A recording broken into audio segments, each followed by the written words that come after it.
ರಾಜ್ಯ ರಾಜಕೀಯದಲ್ಲಿ ಮತ್ತೆ ದಲಿತ ಸಿಎಂ ಕೂಗು ಜೋರಾಗ್ತಾ ಇದೆ. ದಲಿತ ನಾಯಕರೊಬ್ಬರು ಸಿಎಂ ಆಗುವುದಕ್ಕೆ ಇನ್ನೊಂದೇ ಒಂದು ಮೆಟ್ಟಿಲಿರೋದು. ಇನ್ನು ಜಗಳೂರು ಕಾಂಗ್ರೆಸ್ ಶಾಸಕ ಬಿ ದೇವೇಂದ್ರಪ್ಪ ಅವರು ಒಂದು ಸ್ಫೋಟಕ ಭವಿಷ್ಯವನ್ನ ನುಡಿದಿದ್ದಾರೆ.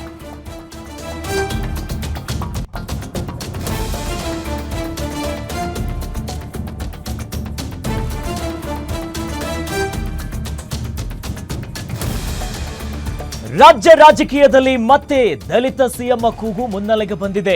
ಅದರಲ್ಲೂ ಕೂಡ ದಲಿತ ನಾಯಕರೊಬ್ಬರು ಸಿಎಂ ಆಗುವುದಕ್ಕೆ ಇನ್ನೊಂದೇ ಒಂದು ಮೆಟ್ಟಿಲಿರೋದು. ಜಗಳೂರು ಕಾಂಗ್ರೆಸ್ ಶಾಸಕ ಬಿ ದೇವೇಂದ್ರಪ್ಪ ಅವರು ಒಂದು ಸ್ಫೋಟಕ ಭವಿಷ್ಯವನ್ನ ನುಡಿದಿದ್ದಾರೆ.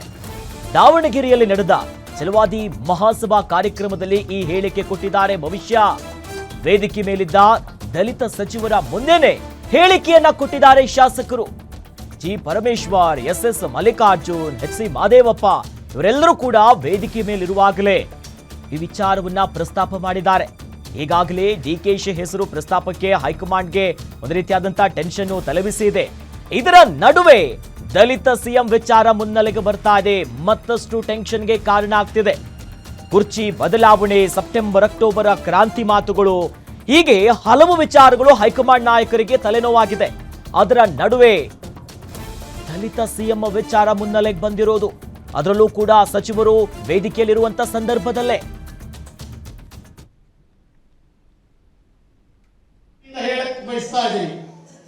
ಕರ್ನಾಟಕ ರಾಜ್ಯದಲ್ಲಿ ಒಂದು ಕೂಗಿದೆ, ಬಹಳ ದಿನದ ಕೂಗಿದೆ.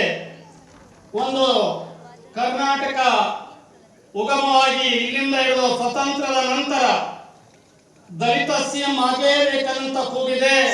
ಅದಕ್ಕೆ ಬಾಕಿ ಉಳಿದಿರೋದು ಒಂದೇ ಮೆಟ್ಟು. ಖಂಡಿತವಾಗಿ ಈ ಅವಧಿಯಲ್ಲಿನೇ ಅದು ಭರ್ತಿಯಾಗಿ ಅನ್ನಂತ ಒಂದು ನನ್ನ ವೈಯಕ್ತಿಕವಾಗಿ ತಮ್ಮೆಲ್ಲರ ಪರವಾಗಿ ನಾನು ಕೇಳಕ್ ಬಯಸ್ತಾ ಇದ್ದೀನಿ ಅಂತ ಪರಮೇಶ್ವರ್ ಸಾಹೇಬ್ರೆ ಮತ್ತು ಮಾದೇವಪ್ಪ ಸಾಹೇಬ್ರೆ, ಇವತ್ತು ನಾನು ಹೆಮ್ಮೆಯಿಂದ ಹೇಳಕ್ ಬಯಸ್ತಾ ಇದ್ದೀನಿ. ಕರ್ನಾಟಕ ರಾಜ್ಯದಲ್ಲಿ ಒಂದು ಕೂಗಿದೆ, ಬಹಳ ದಿನದ ಕೂಗಿದೆ. ಒಂದು ಕರ್ನಾಟಕ ಉಗಮವಾಗಿ ಇಲ್ಲಿಂದ ಹಿಡಿದು ಸ್ವತಂತ್ರದ ನಂತರ ದಲಿತ ಸಿಎಂ ಆಗೇಬೇಕಂತ ಕೂಗಿದೆ. ಅದಕ್ಕೆ ಬಾಕಿ ಉಳಿದಿರೋದು ಒಂದೇ ಮೆಟ್ಟು.